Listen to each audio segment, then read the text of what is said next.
I'm the daughter of a waiter, and yesterday I was poor. But in just 24 hours, my entire life changed and I became rich. This is how it happened. Before we begin, drop your country and time in the comments. Don't forget to like this video, share it with your friends, and subscribe for more life-changing stories. I never thought my life could change in just 24 hours. My name is Alina, and I grew up as the daughter of a waiter. For as long as I can remember, poverty was the shadow that followed me everywhere. My father worked double shifts in a small restaurant, smiling at rich customers while hiding his tired eyes. My mother stitched clothes at home, barely earning enough to keep the lights on. As a child, I never asked for much because I could see the exhaustion in my parents' faces every night. While other girls at school showed off new shoes and expensive phones, I walked quietly in my worn-out sandals, pretending not to notice the stares. Deep inside, I promised myself that one day I would change my destiny. But destiny doesn't always wait for you to be ready. Sometimes it knocks at your door when you least expect it. It all began on a rainy evening. My father had just come home late from work, his shirt soaked from the storm. He placed a tray of leftover bread and soup on the table, the food a kind chef had given him. While we ate in silence, I looked at my father's tired hands, rough, cracked, and trembling from years of carrying trays. At that moment, I thought, is this the life I'm destined for too? I had no idea that within the next 24 hours, everything would turn upside down. The next morning, while helping my father at the restaurant, something happened that would change my life forever. The next morning felt like any other day. I tied my hair back, slipped into my old uniform, and walked with my father to the small restaurant where he worked. The air smelled of coffee and buttered toast, but for me, it wasn't breakfast. It was work. I often helped clean tables or carry water for customers. It wasn't part of the job, but my father allowed me to stay so he could watch over me. That day, the restaurant was unusually crowded. A group of businessmen in sharp suits filled the corner booth, while tourists dragged in their wet umbrellas, laughing as the storm outside poured harder. I wiped tables quickly, trying not to bump into anyone. Then, something unexpected happened. A man in his 50s walked in. He wasn't dressed like the others. Instead of a suit, he wore a simple shirt, his hair silver but neatly combed back. He sat alone, quietly observing the room before ordering just a cup of tea. My father hurried over to serve him, bowing politely as he always did. But when the man looked up, his eyes fell on me. At first, I panicked, thinking I had done something wrong. Maybe I was too slow at cleaning. Maybe I looked out of place. But instead of scolding me, he asked gently, "Young lady, do you help your father here every day?" I froze. My father quickly answered for me, embarrassed. "Sir, she just comes to spend time. She shouldn't be bothering anyone," but the man smiled. "No, I think it's admirable. A daughter helping her father instead of wasting time elsewhere." He asked my name. I hesitated, but eventually whispered, "Alina?" He nodded thoughtfully, then asked me something that nearly stopped my heart. "Tell me, Alina, if you could change your life in one day, what would you do?" I didn't know what to say. My entire life, nobody had ever asked me such a question. Change my life? I wanted to shout 1,000 things. I wanted my father to rest, my mother to smile without worry. I wanted to study in a proper school, maybe even travel the world. But instead, I simply said, I just want my parents to live without struggle. The man stirred his tea slowly. That's a rare answer. Most people would say money, cars, or fame. You think about your parents first. Something about his tone gave me chills. Who was he? Why did he care? Little did I know that short conversation would flip my life upside down within 24 hours. The silver-haired man finished his tea quietly, but his eyes stayed on me as though he was studying every word I had said. When he stood up to leave, I thought it was over, just another customer with a kind smile. But before walking out the door, he slipped a card onto the table. He turned to my father and said, "You've raised a remarkable daughter. Don't ever underestimate her spirit."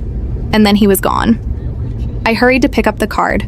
My hands trembled as I read the name printed in gold letters, Mr. Raymond Carter, CEO of Carter Enterprises. My breath caught in my throat. Even I, a girl from a poor neighborhood, knew that name. Carter Enterprises wasn't just a company, it was an empire. Hotels, tech, real estate. His name was everywhere in the news. I showed the card to my father, who stared at it like it was a piece of treasure. Why would he give this to us? my father whispered. That night, we sat around the dim kitchen table, the card lying between us like a mystery. My mother kept shaking her head, saying, "Rich people don't remember people like us. Don't get your hopes up." But deep down, something inside me refused to believe this was meaningless. The next morning, my father reluctantly dialed the number. To our shock, Mr. Carter's assistant answered immediately and said he was expecting us. Expecting us? My heart raced. Within hours, a black car pulled up outside our small home. Neighbors peeked through their windows as men in suits stepped out to escort us. My mother clutched my hand tightly, fear mixing with disbelief. We drove across the city, past shining skyscrapers, until we reached a glass tower so tall it seemed to touch the clouds. Inside, Mr. Carter welcomed us warmly, like old friends. He invited us to sit in his office, which overlooked the entire city. For a moment, I forgot my worn-out shoes and patched clothes. I felt like I had stepped into another world. Mr. Carter leaned forward and looked straight at me. "Alina, I see something in you. Yesterday, you spoke with honesty and courage. Most people chase wealth for themselves. You wanted peace for your parents. That's rare. And that's why I've chosen you." I swallowed hard. "Chosen me? For what?" He smiled faintly. "For an opportunity that will change your life in 24 hours. My parents exchanged nervous glances. My father's hands trembled as he asked, "What do you mean, sir?" Mr. Carter opened a drawer and placed a thick envelope on the table. Inside this envelope is a chance to prove yourself. If Alina accepts it, she will not only secure her family's future, but also step into a life she never imagined. My heart pounded so loudly I thought the whole room could hear it. What could be inside? Money? A job? A test? When I opened it, my breath caught. It wasn't money. It was something far more terrifying and far more powerful. When I opened the envelope, my hands shook so badly that the papers nearly slipped onto the floor. Inside, there were no bills of cash like I expected. Instead, there was a single letter, neatly typed and signed at the bottom with Mr. Carter's name. I read the first line aloud, my voice trembling. "You have been chosen for a 24-hour challenge. Complete it, and your family will never have to struggle again." I looked up at Mr. Carter in disbelief. "A challenge? What kind of challenge?" He leaned back in his chair, his expression calm yet firm. "Alina, I built my empire by taking risks and trusting people when nobody else believed in them. I want to see if you have that same fire. This challenge will test your courage, your intelligence, and your heart. If you succeed, I will personally guarantee your education, your family's financial freedom, and a future beyond your imagination." My father stood up immediately. "No, sir. She's just a girl. She doesn't need to prove anything to you." "We can't," but I interrupted. "Papa, please. Let me try. Haven't we always dreamed of something better? Maybe this is the chance." My father's eyes filled with fear and pride at the same time. He sat back down slowly, his head in his hands. Mr. Carter slid another smaller envelope across the table. Inside are the instructions. From the moment you open it, the clock starts. 24 hours. No more, no less. And remember, this is not about luck. It's about character. I held the envelope tightly against my chest, feeling its weight like it carried the whole future of my family. I didn't open it right away. My mother touched my shoulder, whispering, "Alina, whatever happens, we are proud of you." Later, when we returned home, I sat alone in my small room, staring at the envelope under the dim light bulb. My heart pounded as I finally tore it open. The instructions were shocking. It said, "By sunrise tomorrow, you must take $10,000 cash, which will be delivered to you in 1 hour, and turn it into $100,000 without stealing, lying, or breaking the law. You have only 24 hours. If you fail, you lose everything. If you succeed, you will gain not only wealth, but also my trust and mentorship." I gasped so loudly that my mother ran into the room. "What is it?" she asked. I showed her the letter. She covered her mouth with her hands. "This is impossible. How can anyone do this?" But in my heart, a flame ignited. I thought of all the nights my father came home exhausted, of my mother's hands scarred from endless stitching. I thought of the shame I felt at school when I couldn't afford books or lunch. "No," I whispered, determination hardening my voice. "It's not impossible. It's my only chance." An hour later, a man in a black suit arrived at our door carrying a leather briefcase. Inside, it was $10,000 in cash, More money than I had ever seen in my life. My hands shook as I touched the crisp bills. The clock had started. 24 hours. And I had no idea how to turn 10,000 into 100,000 without losing everything. The weight of that briefcase was heavier than I ever imagined. Not because of the cash inside, but because of the responsibility it carried. Every second ticked in my head like a drumbeat. 24 hours. That was all I had. I couldn't sleep that night. I sat by the window staring at the streetlights flickering outside, replaying the instructions in my mind. Turn 10,000 into 100,000 without lying, stealing, or breaking the law. My heart pounded with fear. What if I failed? What if I lost the money? My family's last hope would vanish forever. At dawn, I packed the briefcase, kissed my mother's hands, and promised my father, "Trust me, I won't come back empty-handed." His eyes watered, but he didn't say a word. I stepped into the city, my old sandals splashing through puddles on the sidewalk. The world looked different that morning, brighter, sharper, as if every detail mattered. I knew I had to act fast, but how does a poor girl with no connections multiply money? My first thought was the marketplace. Traders, shopkeepers, vendors, money moved fast there. Maybe I could invest in something and resell it. With trembling hands, I approached a jewelry stall where silver rings glistened under the early sun. The seller laughed when I asked about bulk purchase. "You think you can flip silver for profit in a day? You'll end up broke, girl. Go home." His words stung, but I didn't give up. Hours passed. I walked from one street to another, asking questions, learning prices, listening more than speaking. That's when I stumbled upon a small cafe, struggling to keep up with a sudden rush of tourists. The owner, a middle-aged woman with kind eyes, looked overwhelmed. I don't know what came over me, but I stepped in and offered, "I can help. I'll serve customers for free." She hesitated, but desperation made her agree. Within minutes, I was taking orders, cleaning tables, and making people smile. And then it happened. One of the tourists, a man in his 30s, noticed me running around. He asked, "Are you working here?" I shook my head. "Just helping," he smiled. "That's rare." Then he dropped a tip in the jar, a $100 bill. Others followed. By the end of the lunch rush, the tip jar was overflowing. The cafe owner handed me half, nearly $500. It wasn't much compared to the goal, but it was proof. My honesty and hard work could open doors. I realized then, I couldn't do this alone. I needed allies. As the sun began to set, I remembered someone, a girl from my neighborhood, Nadia, who once started a small online shop. She wasn't rich, but she understood business. I ran to her apartment and poured out the whole story. At first, she thought I was joking. But when she saw the briefcase of cash, her eyes widened. "Alina, this is insane!" But maybe not impossible. We spent hours brainstorming. Stocks were too risky. Real estate too slow. Gambling was out of the question. Finally, Nadia leaned in and whispered, "There's an auction tonight. High-end items.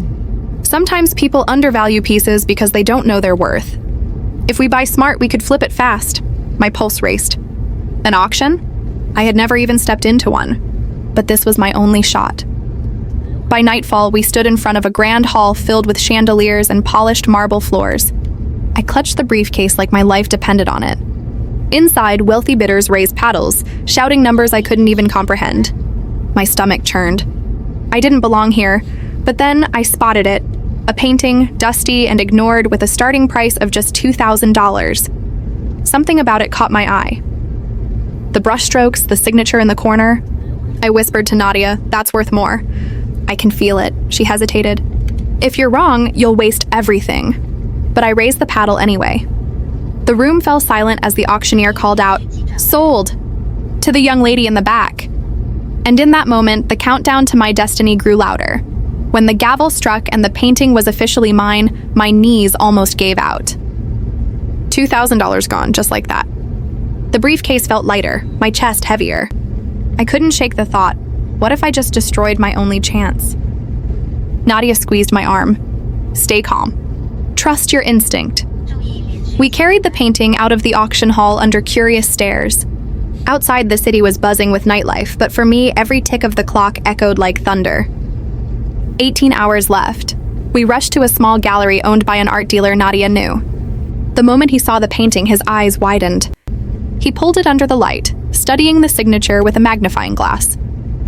My heart nearly stopped as he whispered, "Do you even know what you have here?" I shook my head. This is an original early work of Louis Martin, a painter whose pieces are skyrocketing in value. This isn't worth 2,000. This is worth at least 50,000, maybe more. My breath caught. 50,000? That was already halfway to the goal, but the dealer wasn't smiling. "I'll give you 30,000 cash." Right now, I froze. 30,000 meant I could walk away safe, but I'd still fall short. My mind spun.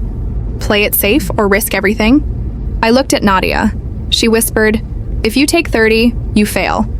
If you gamble, you might win everything. What do you choose?"